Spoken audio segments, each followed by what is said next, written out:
오늘 아침에 초대 손님 모셨습니다. 연합뉴스 전 편집국장이신 이창섭 대표님 모셨습니다. 어서 오십시오. 네, 반갑습니다. 펜앤마이크 사장도 하셨고요. 네네. 보시면은 연합뉴스 편집국장 하셨고 지금은 마이트루미디어 이창섭 TV를 운영 중이십니다.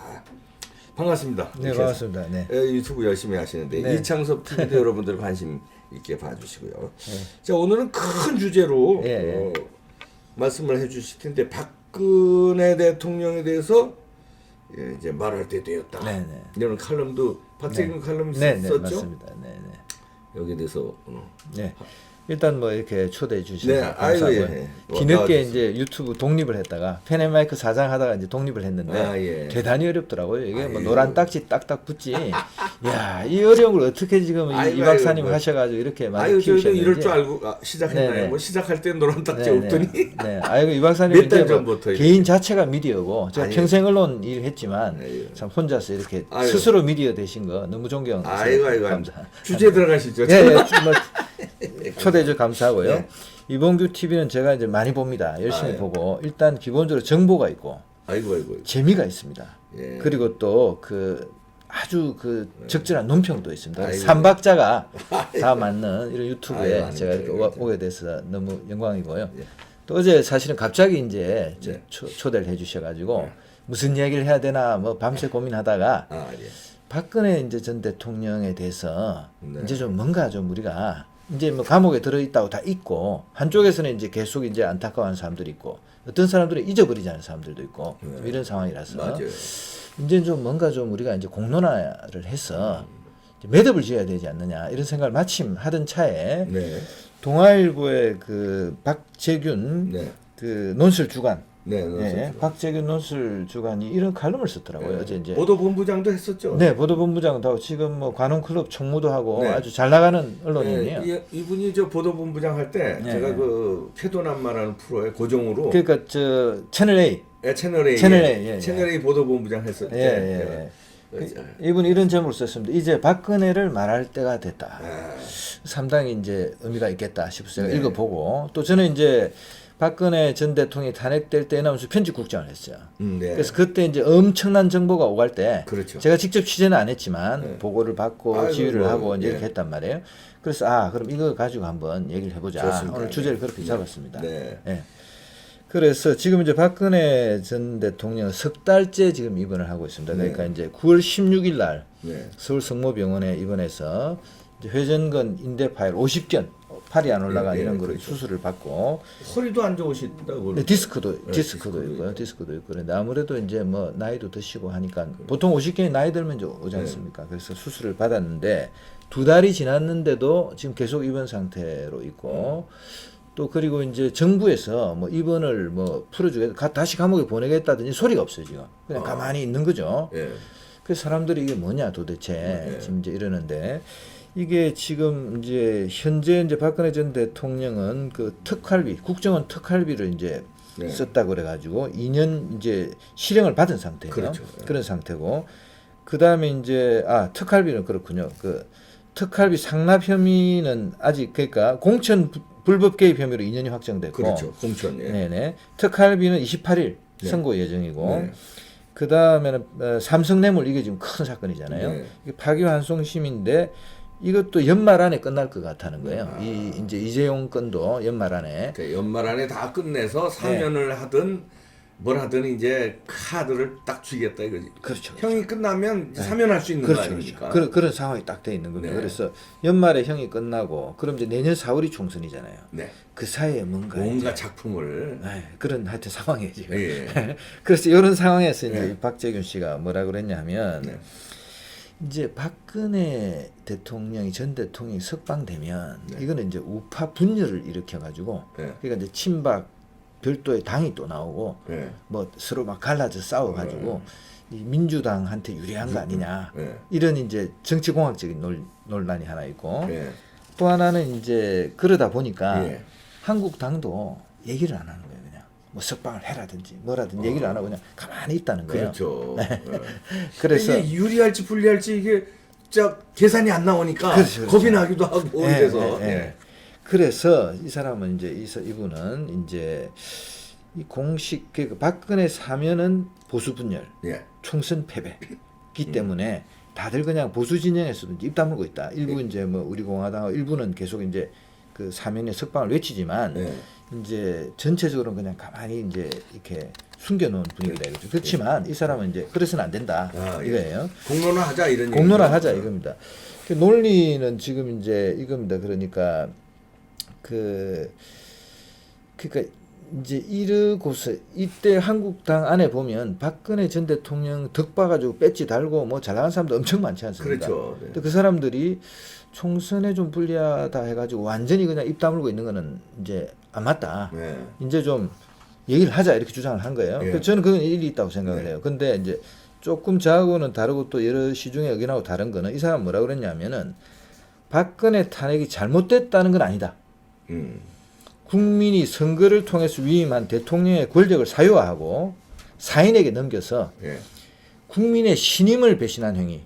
이거는 탄핵받아 마땅하다 이렇게 썼어요, 이 사람이. 우리 이 박사님 생각. 저는 탄핵받아 마땅하다는 거는 동의할 수 없네요. 저도 그렇습니다.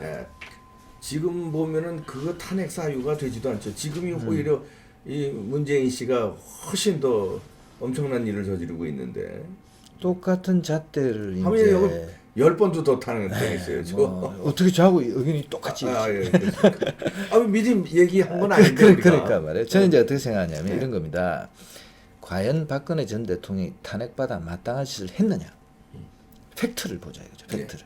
그 팩트를 보면 지금 뭐 그때 언론이 이렇게 보도를 했습니다. 최순실이 이제 최수원으로 이름을 바꿔달라는 거예요. 최수원 씨가 고무줄을 달아가지고 박근혜라는 그 인형 위에 이렇게 뒤에서 완전히 그냥 꼭두각시처럼 움직이고 뭐 아예 판단이 없었다. 국정을 농단해 전 분야에서 국정농단이라는 게 최서원이가 대통령이 했다는 거. 그런 분위기 속에서 우리가 탄핵을 휩쓸렸죠 그때 가짜 뉴스에. 그러니까요. 근데 그렇게 완벽하게 조정당한 건 아니에요. 그 아주 좋은 예가 있습니다. 그게 혹시 기억하실지 모르겠는데 김영한이라고 민정수석이 있었습니다. 우병우 민정비서관 위에 김영한 민정수석이 먼저 있었어요. 그렇죠. 이 사람의 그 업무 일지, 업무 노트가 언론에 공개가 됐어요. 왜냐하면 그때 이제 정황이 이렇습니다. 우병우 씨가 좀 치받아가지고 이 사람 스트레스를 많이 받아서 하여튼 그 모친이 업무 일지를 갖고 있다 언론에 줘버렸어요. 근데 그게 다 지금 전 2건인가가 다 공개돼 있어요.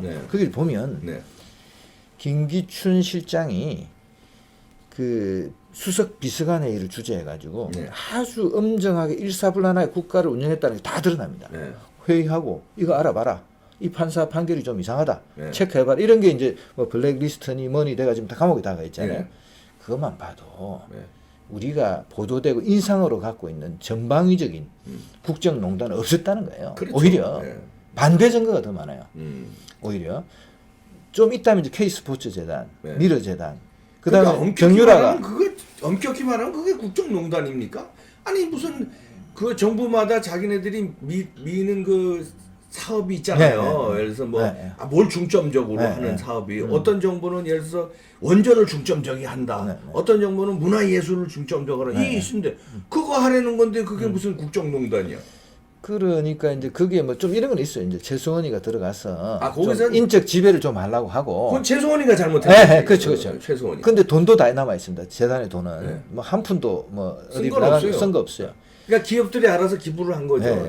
그리고 좀 문제가 된다면 이제 그 성마한다고 정유라 성마한다고 지금 이제 돈 좀 받은 건데 정유라가 박근혜 대통령 딸이 아니잖아요. 그때 보도가 그렇게 나왔잖아요. 그럼 이 두 사람이 경제 공동체냐?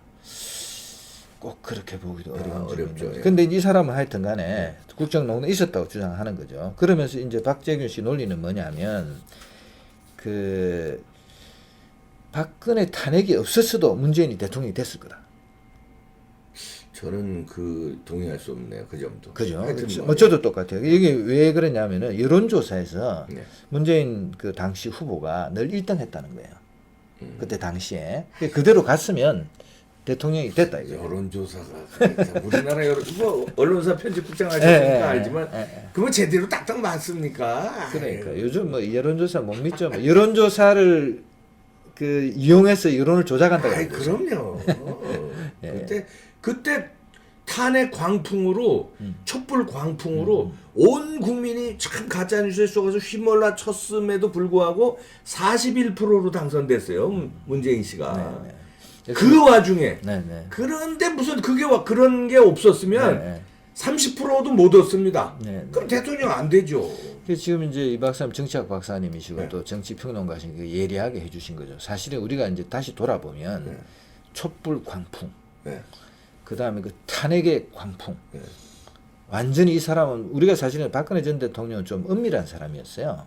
우리가 사실은 그 개인의 개인사에 대해서 많이 차단돼서 잘 몰랐고 소통이 좀 안 된 건 사실이에요. 그건 사실이죠.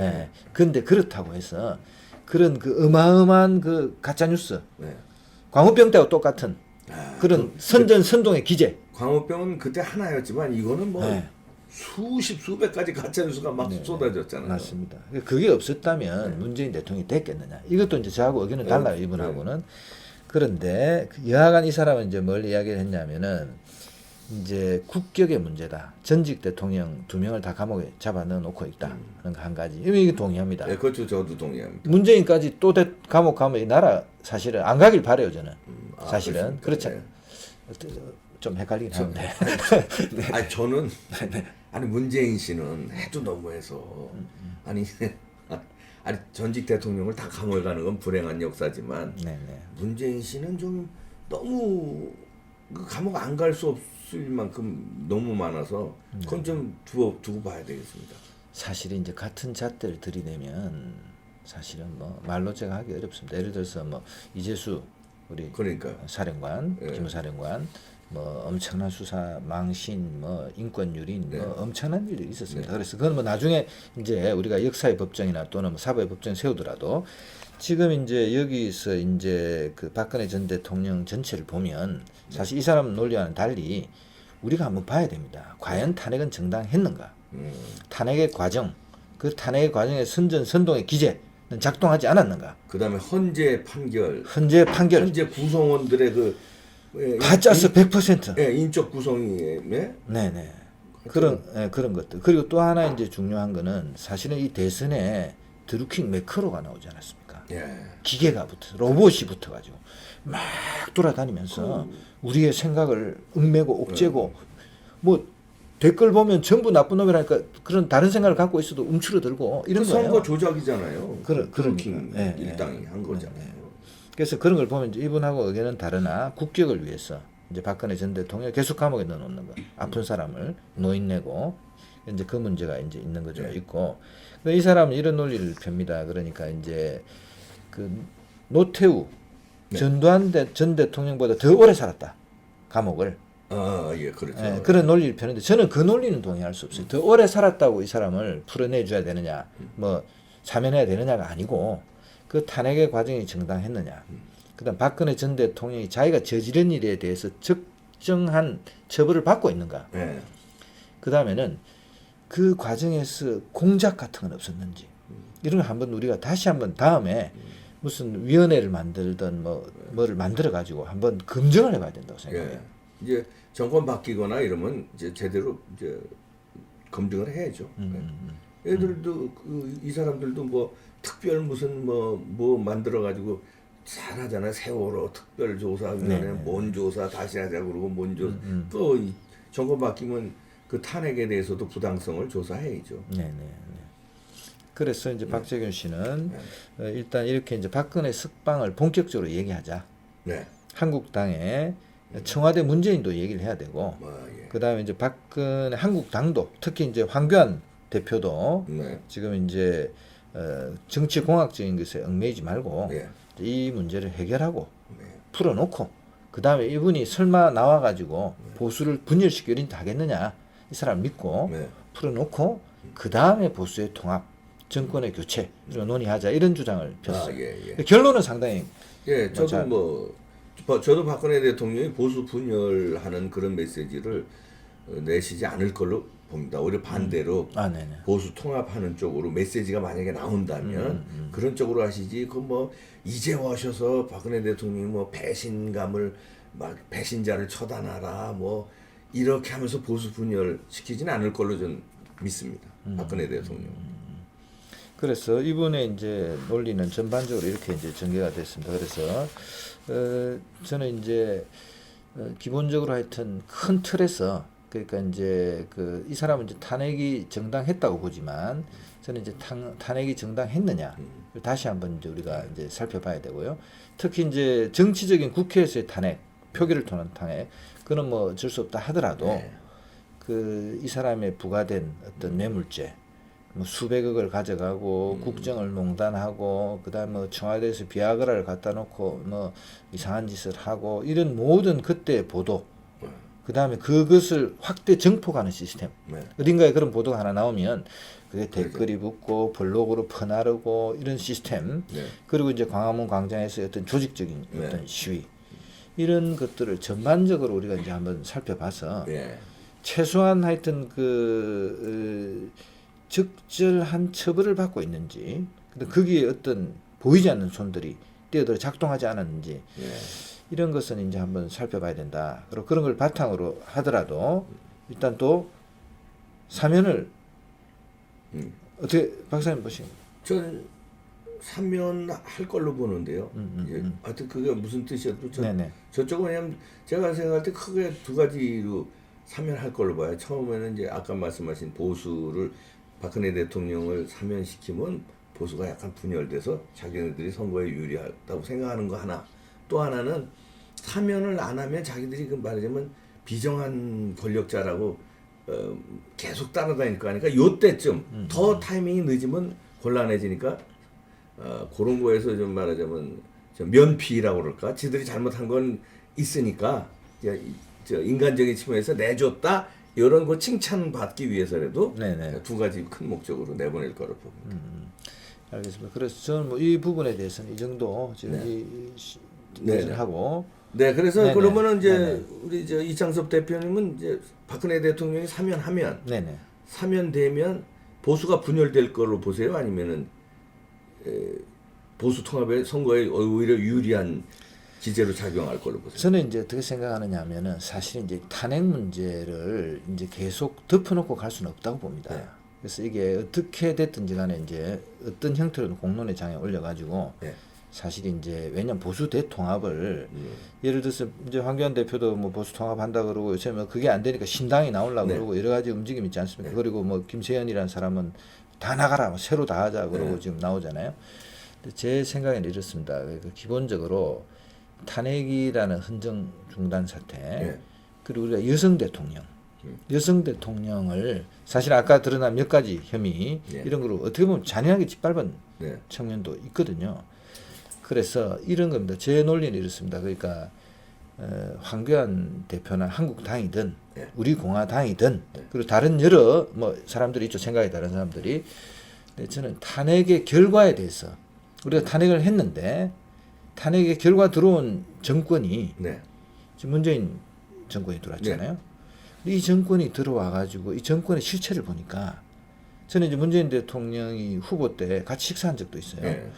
이 사람이 참 점잖고 아이고 부장 안녕하십니까 뭐 잘 부탁합니다 뭐 너무 이렇게 부드럽게 하고 그러니까 이 사람 상당히 좀 중도적일 수 있는 사람이구나. 그다음 항상 겸손하고 사진 찍을 때 어린이하고 사진 찍을 때 이렇게 앉아서 찍고 그래서 그럼 이 사람이 되면 극단적인 정책은 어쩌면 취하지 않을 수 있겠구나. 그래서 제가 이제 같이 식사하면서 이랬어요. 좀 보수적인 쪽으로 조금 옮겨오시면 더 좋은 대통령 되실 거다. 제가 이렇게 얘기를 했습니다.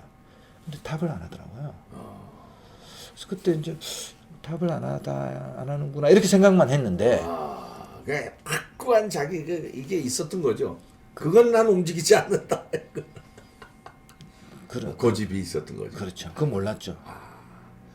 전혀 몰랐죠. 그러니까 그래서 온 국민이 쏘고 거예요. 그래서 탄핵의 결과로 사실은 그 좌파 중에서도 좀 극단적인 쪽에 있는 사람들이 정권을 잡은 거 아니에요. 그렇죠. 그 지금까지 이제 해온 정책을 보면 경제 파괴, 엉터리 경제 정책을 써가지고 민생을 파괴하는 그죠? 예. 그다음에 언론 탄압, 예. 언론의 자유에 대한 탄압. KBS, MBC, 연합뉴스 이런데 적폐청산위원회가 생겨가지고 뭐 싹쓸이하고 자기 편으로 다 쫓아내고, 예. 그렇죠. 그다음 에 외교 파괴, 예. 북한을 위한 외교만 계속. 대한민국의 국가의 이익은 아랑곳 없고 예. 일본하고 뭐 그냥 붙고 싸우다가 그냥 뭐 예. 전략물자 수출 통제 뭐 이런 일도 생기고 지소미아 예. 싸우고 미국 한미 동맹을 막 예. 깨트리려고 그러고. 아니 그래서 이제 예. 탄핵 그러니까 사면이 되시면 네네. 보수 우파 통합에 유리하게 작동할 거냐 아니면은 그러니까 약간 조금 벗어나서 네. 죄송합니다. 제 얘기는 뭐냐면 범보수 세력은 네. 탄핵 이후에 문재인 정권이 들어섰다는 이 무시무시한 정권의 어떤 권력 장악을 길을 열어줬다는 측면에서 네. 탄핵에 찬성했던 사람, 네. 탄핵에 반대했던 사람 네. 전부 저는 일단 사과를 해야 된다고 봅니다. 국민들한테. 네. 찬성한 것도 나 잘못했다. 뭐 그때 당시는 뭐 괴롭히니까 예를 들어서 뭐 권력 투쟁이 있었으니까 네. 그래도 그 결과가 너무 안 좋잖아요. 그렇죠. 그죠? 네. 그리고 탄핵에 반대했던 사람, 네. 반대했던 사람도 사실은 그때 더 당당하게 확실하게 타협을 하든 어떻게 막았어야 되는데 네. 못 막았잖아요. 네. 일단 먼저 사과를 하고 탄핵의 부당성에 대해서 인정하고 그래서 새로운 보수 그 이런 정권을 불러왔던 점에 대해서 사죄하고 네. 다시 통합해가지고 문재인 정권의 폭주를 막겠다. 그리고 더 품격 있는 정부를 만들겠다. 네. 나라를 업그레이드 하겠다. 자 이렇게 이제 포지션을 취하면 네. 박근혜 전 대통령이 사면되면 오히려 네. 보수 통합에 도움이 될 거다. 뭐 제 개인적인 개념이죠. 아, 예. 근데 그렇게들 할까요? 그건 뭐 모르겠습니다.